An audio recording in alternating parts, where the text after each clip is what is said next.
had the opportunity to look over at my family and to apologize, and he could not even look at us.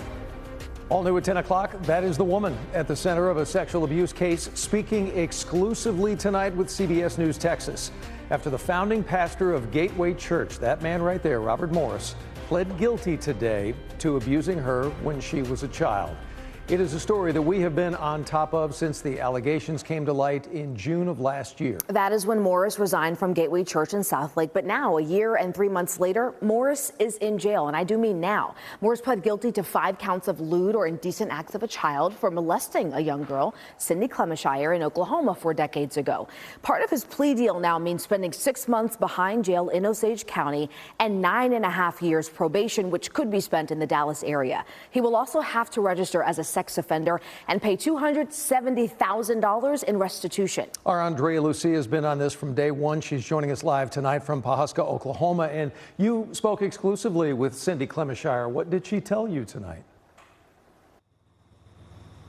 Yes, Cindy Clemishire told me today's plea deal was the result of back and forth negotiations between Robert Morris's attorneys and the Oklahoma Attorney General's office. She said she's never going to get what she really wants, a second chance at her childhood. But she feels she is getting what most victims in cases like this really need, acknowledgement of what happened to her. It's kind of been a roller coaster of emotions. It was pretty emotional the last few days. Cindy Clemishire has spent more than 40 years struggling with feelings of shame over the sexual abuse she suffered, starting at the age of 12. But today she watched as the once powerful pastor responsible headed to jail in handcuffs. The most important thing for me was that he pled guilty to all 5 counts and that he'd served some amount of time. And while most people think it's not enough, for me it ensured that he would spend time behind bars.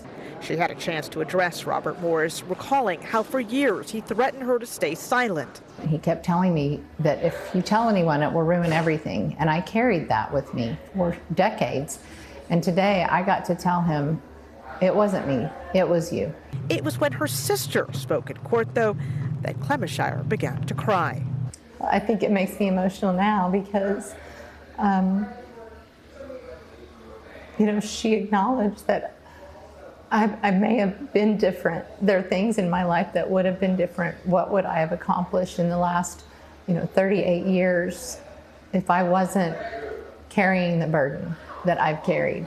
Morris kept his eyes down throughout the testimony, never once making eye contact, never visibly reacting to what was being said. Did you wish for any other reaction from him other than what you got? I did. I wanted him to look at me. He never once looked up. And I had a tiny glimmer of hope that he might apologize when he pled guilty. He had the opportunity to look over at my family and to apologize, and he could not even look at us. Do you feel like you getting a bit of justice today might give hope to other victims? I hope so.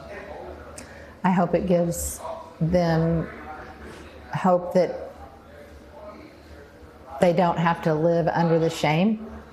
And even if the state never convicts someone, I hope that they know in their heart that it wasn't their fault.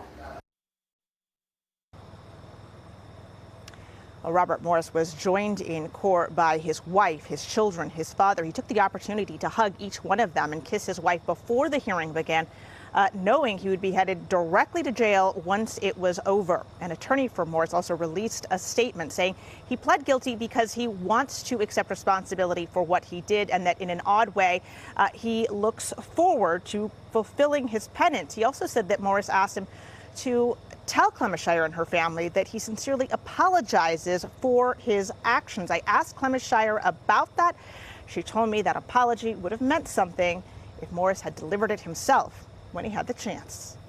Andrea, I have to ask, because this takes care of the criminal side of things, but did Cindy talk at all today about the civil lawsuit that's still going on in court against both Morris and Gateway Church?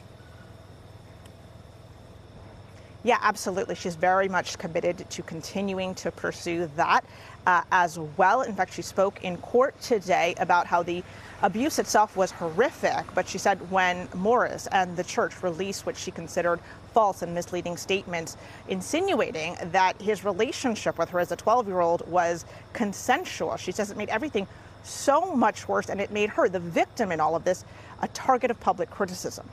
And a lot of victims will say that shame, Andrea, is the hardest part of all of it. We appreciate your incredible coverage today. Thank you so much. For complete coverage on Robert Morris's guilty plea and what led up to it, you can find it online and the CBS News app. Just click on the Texas section.